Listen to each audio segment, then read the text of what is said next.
মাইকের আওয়াজ যেখান থেকে যে শুনছেন সকলের প্রতি আমার হৃদয়ের সালাম, আসসালামু আলাইকুম ওয়া রাহমাতুল্লাহ।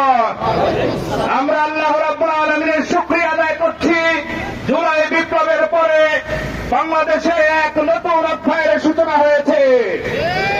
বাংলাদেশ আর কোন প্রকার সন্ত্রাসের দেশ হিসাবে পরিচিত হবে না, আয়নাঘরের দেশ হিসাবে পরিচিত হবে না, বিরোধী মতের উপরে দমন পীড়নের দেশ হিসাবে পরিচিত হবে না।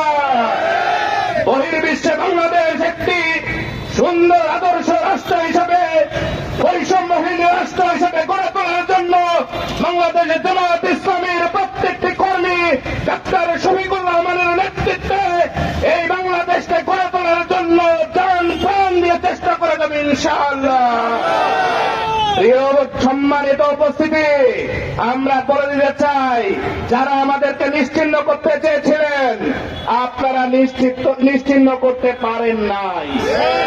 আজকের সমাবেশ দেখে যান, সংক্ষিপ্ত সময়ের একটা ডাকে বনপাড়ার মাটিতে যে গণজোয়ার তৈরি হয়েছে, এর মাধ্যমে প্রমাণিত হয় গত 3 তারিখে যে গণজোয়ার নাটক দেখেছে, এর মাধ্যমে প্রমাণিত হয় এই নাটক ইসলামের আন্দোলন এবং বাংলাদেশ জামায়াত ইসলামীর নাটক।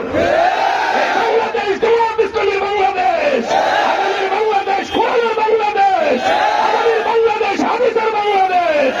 সেই বাংলাদেশ গড়ার দীপ্ত শপথ দিয়ে আমরা আগামীর বড়জাম গুরদাসপুরে ইসলামী আন্দোলনের নেতৃত্বে, বাংলাদেশ জামায়াত ইসলামীর নেতৃত্বে আমরা সংসদ সদস্য উপহার দিয়ে দেখিয়ে দিতে চাই কিভাবে মদিনার সমাজ প্রতিষ্ঠিত হয়েছিল। প্রিয় ভাইরা, সকলকে ধন্যবাদ জানিয়ে, সকলকে মোবারকবাদ জানিয়ে আমি আমার কথা এখানে শেষ করছি। এ পর্যায়ে